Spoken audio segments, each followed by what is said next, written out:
तो आपका दोस्तों इस क्लास में हम एसएससी एमटीएस 2024 का जो एग्ज़ाम होने वाला है, जिसमें जीके जीएस का एक बहुत बड़ा पोर्शन होता है, वो उसमें भी 25 नंबर के होते हैं, 25 क्वेश्चन। तो आज हम वही देखेंगे, जीके जीएस आज इसमें पढ़ेंगे।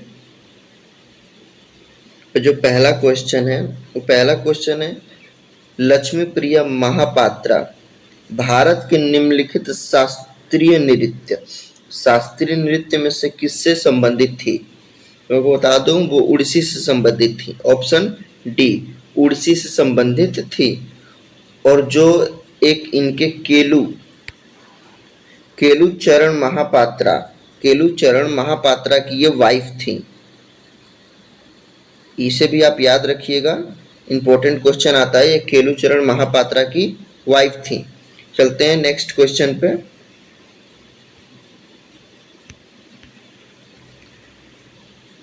डिमसा खाली जगह राज्य में किया जाने वाला एक लोक नृत्य है।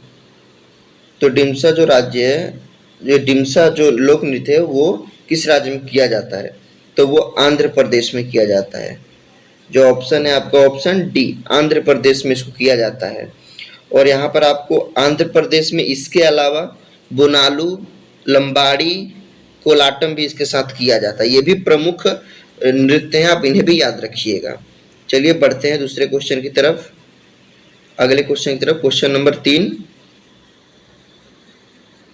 प्रसिद्ध संगीतकार टीएच विनायकराम किस वाद्य यंत्र से संबंधित है? तो वो जो घाटम से हैं, जो वाद्य यंत्र बजाते हैं वो घाटम है। और उन्हीं के साथ घाटम जो वाद्य यंत्र बजाते हैं उनमें एक और प्रसिद्ध नाम है पलानी कृष्णा अय्यर। जो पलानी कृष्णा अय्यर हैं वो भी इससे ही मशहूर हैं। और टीएच, मैं आपको बता दूं, टीएच विनायक राम को जो पद्मश्री इनको मिला था, वो 2002 में पद्मश्री मिला था इनको। तो आप ये याद रखिएगा, ये इंपॉर्टेंट है। इन्हें 2002 में पद्मश्री मिला था। आइए बढ़ते हैं नेक्स्ट क्वेश्चन की ओर। चौथा नंबर, असम के प्रमुख त्योहारों में से एक रोंगाली बिहू किस महीने में मनाया जाता है? तो बताइए, इसका ऑप्शन थोड़ा नीचे चला गया है। ये जो है अप्रैल में मनाया जाता है। ऑप्शन डी, ये जो है अप्रैल में मनाया जाता है। आप ये याद रखिएगा। और इसको हम नया साल भी कहते हैं, मतलब वहाँ पर जब फसल कटती है, ये उसके रूप में नया साल मनाया जाता है। और इसे बुहाग भी कहते हैं, आप लोग याद रखिएगा, इसे बुहाग भी कहते हैं। बढ़ते हैं नेक्स्ट क्वेश्चन की ओर। डुरंड कप, संतोष ट्रॉफी और रोवर्स कप किस खेल से संबंधित है? तो ये आपका फुटबॉल से है, फुटबॉल से संबंधित है। और इसके पूर्व जो कप्तान थे वो भाईचुंग भूटिया। नेक्स्ट क्वेश्चन की ओर बढ़ते हैं। निम्नलिखित में से किस भारतीय फुटबॉल खिलाड़ी का उपनाम सिक्किमीज स्नाइपर है? भाईचुंग भूटिया है। इसका जो आंसर होगा वो आंसर बी हो जाएगा, भाईचुंग भूटिया। आइए बढ़ते हैं नेक्स्ट क्वेश्चन की तरफ। क्वेश्चन नंबर जो 7 है, भारत ने 1952 के खेल में, जो ये 1952 का खेल है, 1952 के खेल में ओलंपिक में पहला व्यक्तिगत पदक किस स्थान पर प्राप्त किया? तो जो इनका पहला व्यक्तिगत पदक था वो हेलसिंकी पर प्राप्त किया। आप बता सकते हैं किस क्षेत्र में उन्होंने प्राप्त किया था? तो वो रेसलिंग था, उन्होंने रेसलिंग में प्राप्त किया था। और उन्होंने कांस्य पदक प्राप्त किया था। उनका नाम केडिक जाधव था, जो मध्य प्रदेश के रहने वाले थे। चलिए बढ़ते हैं नेक्स्ट क्वेश्चन की ओर। क्वेश्चन नंबर 8, नीरद सिंह चौधरी की आत्मकथा का नाम है, जो उनकी ऑटोबायोग्राफी है उसका नाम है the autobiography of an unknown Indian.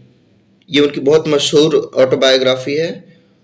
और उन्होंने एक इंग्लैंड के लिए भी लिखा था, a passage to England, a passage to England, आप नोट कर लीजिए। और उनकी एक और मशहूर है बुक जो उन्होंने लिखी थी, टू लिव और not to live, to live और नोट टू लीव, इसका ऑप्शन आपका ए हो जाएगा। आगे बढ़ते हैं। 9 नंबर, महाबलीपुरम स्मारक समूह जो यूनेस्को का विश्व विरासत स्थल है, आप ये याद रखिएगा, यूनेस्को का विश्व विरासत स्थल है, यह निम्नलिखित में किस राज्य में स्थित है? यह आप तमिलनाडु में स्थित है, ये तमिलनाडु में स्थित है। और ये पल्लव वंश, इसकी शुरुआत पल्लव वंश द्वारा की गई थी। बढ़ते हैं नेक्स्ट क्वेश्चन की ओर। भारत के केंद्रीय ग्रामीण स्वच्छता कार्यक्रम किस वर्ष शुरू किया गया? तो इसका आपका हो जाएगा 1986 में, ऑप्शन ए। बढ़ते हैं नेक्स्ट क्वेश्चन की ओर। 11 नंबर, 2001 की जनगणना के अनुसार निम्नलिखित में से किस राज्य का लिंगानुपात 900 से कम है?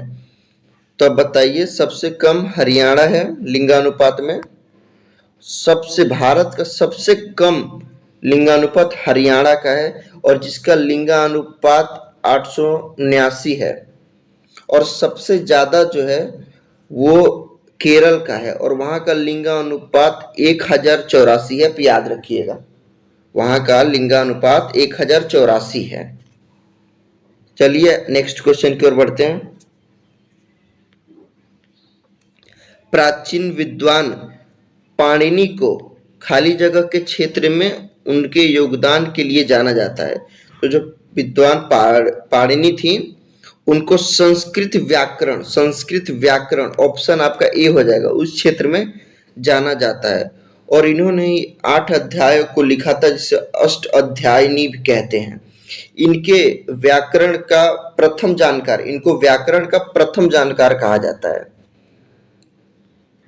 आइए नेक्स्ट क्वेश्चन की ओर बढ़ते हैं। 13 नंबर क्वेश्चन,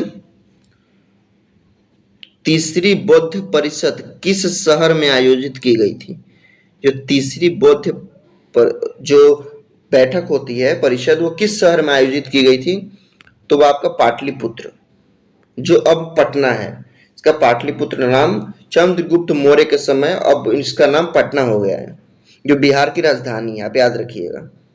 आइए क्वेश्चन नंबर 14, निम्नलिखित में से किस शिलालेख में सुदर्शन झील नामक झील की, ये जो झील है वो सुदर्शन झील नामक झील की मरम्मत का उल्लेख है? तो मैं आपको बता दूं, वो रुद्र दामन का जूनागढ़ का शिलालेख है, आप इसे याद रखिएगा। बढ़ते हैं नेक्स्ट क्वेश्चन की ओर, जो आज का अंतिम क्वेश्चन है, क्वेश्चन नंबर 15, अश्वघोष निम्न में से किस राजा के दरबारी कवि थे? अश्वघोष निम्न में से किस राजा के दरबारी कवि थे? वो कनिष्ठ राजा के दरबारी कवि थे। इन्हीं के दरबार में चरक नाम के जो सज्जन थे, वो चिकित्सक, मतलब वो बहुत बड़े चिकित्सक थे, शुरुआती चिकित्सक उन्हें ही माना गया है। और उनके दरबार में एक और पुरुष थे, नागार्जुन, जो भारत का आइंस्टाइन नागार्जुन को कहा जाता है। तो ये वीडियो आपको कैसी लगी कमेंट में जरूर बताइएगा। और ये एमटीएस में आने वाले एमटीएस, एसएससी के सभी एग्जाम में, जीडी, सीजीएल, सीएसएल में इंपॉर्टेंट जीके जीएस है, तो आप एक बार जरूर पढ़िएगा। और एग्जाम जब दीजिएगा तो जरूर अपनी राय कमेंट में बताइएगा। और ये पढ़ने के बाद आप सेट मारिए, तो उसमें बताइए कि कैसे, कितने स्कोर आपके बढ़े या क्या हो रहा है। चलिए मिलते हैं नेक्स्ट वीडियो में। धन्यवाद वीडियो देखने के लिए।